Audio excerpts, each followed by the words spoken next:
Dental Fuel, the podcast that focuses on what no one else is talking about: mistakes. The dental world is full of before and afters, and no one is talking about the middle.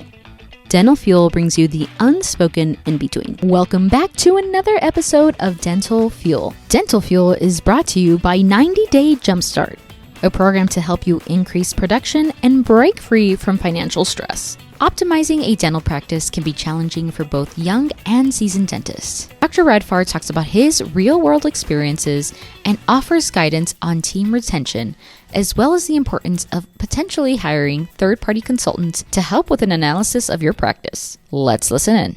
For you, were there any team mistakes that you made in building, your practice and your team that really, stand out to you when you think back about from when you first started, or even now if you have some team struggles? Yeah, I think the number one thing that a lot of owners struggle with is retention of team, especially nowadays where working remotely from home is so fruitful. In the dental world, that's almost impossible. And so keeping your team on board, I just noticed that showing a lot of appreciation and kindness, it's almost like, without any disrespect to any of your staff, you do treat them like your own child. Again, not to disrespect their intelligence or their capability. It's how would you speak kindly to your own kind? It's hard sometimes when they make mistakes, but guess what? We make mistakes as practitioners. We're not perfect.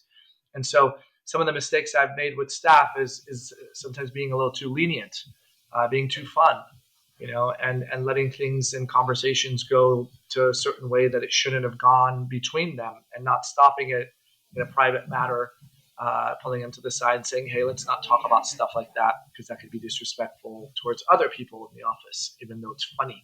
So I think I was a little too lackadaisical. I was trying to be the fun dentist, creating a fun environment.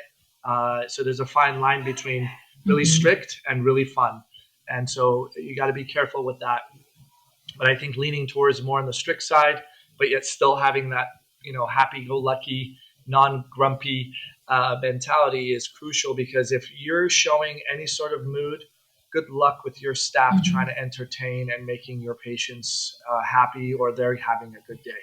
I know it's hard on us as dentists. I feel your guys' struggles day in and day out, but you really have to work on your own happiness and kindness to yourself to be able to give kindness to others in the hardest days when things aren't going right and your staff's just not doing their thing.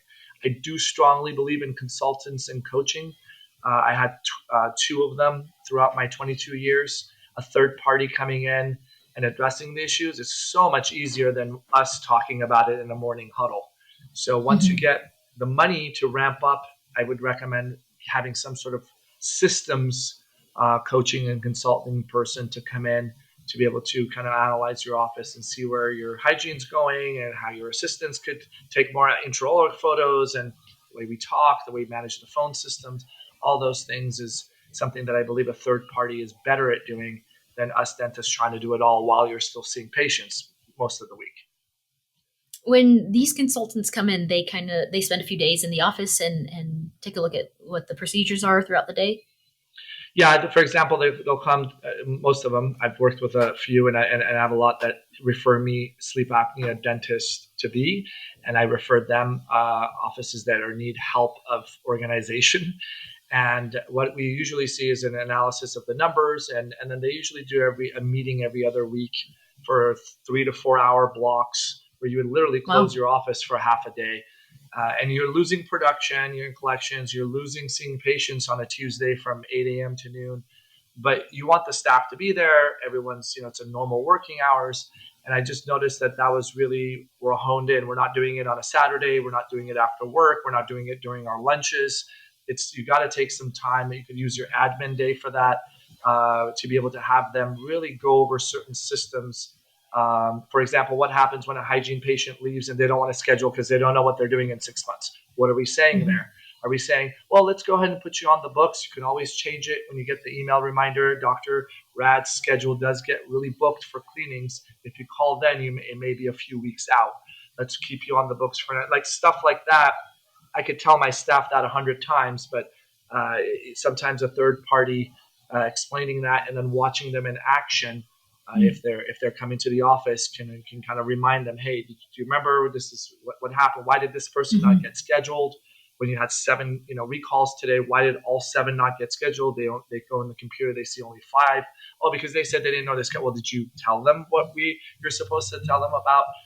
Keeping them on the schedule, and then they can change it a couple weeks before with their email reminder.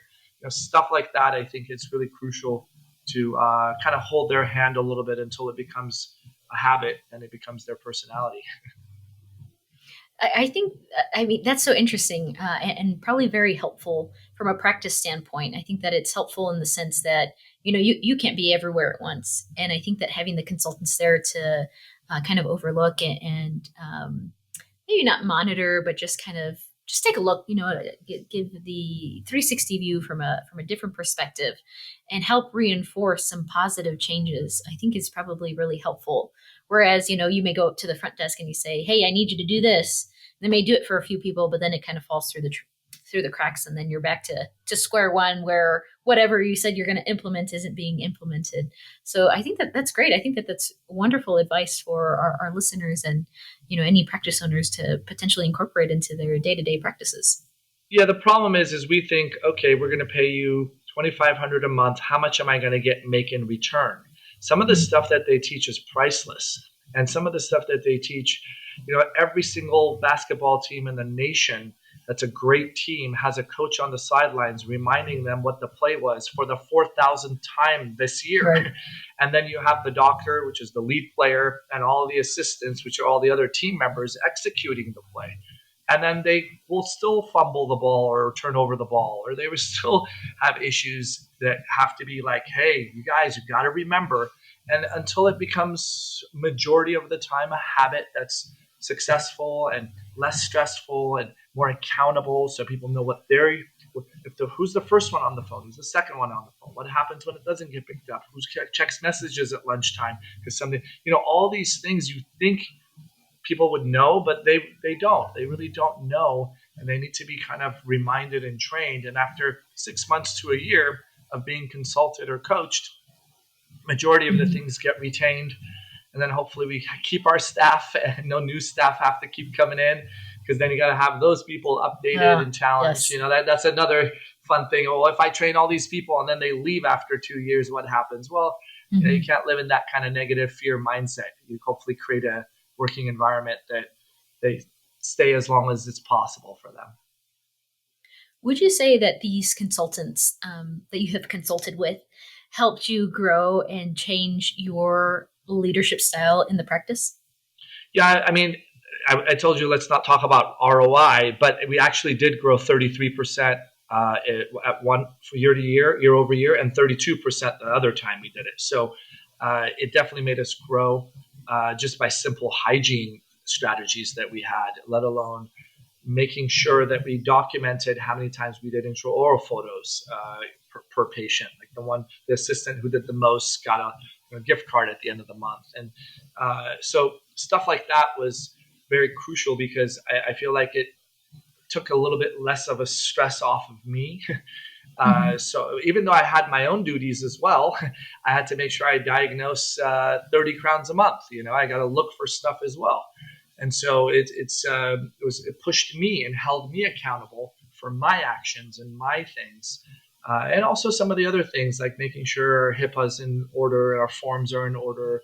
It protected me, making sure our consents are signed every single time. And do we do it right, correctly? And all those systems are in place. Those are really golden benefits from a consultant coming in and helping you with that. It's great to track that too. I think that those metrics are very eye-opening, especially over time. You can see where you started and where you're at after the consultants come in and after you've put things into play.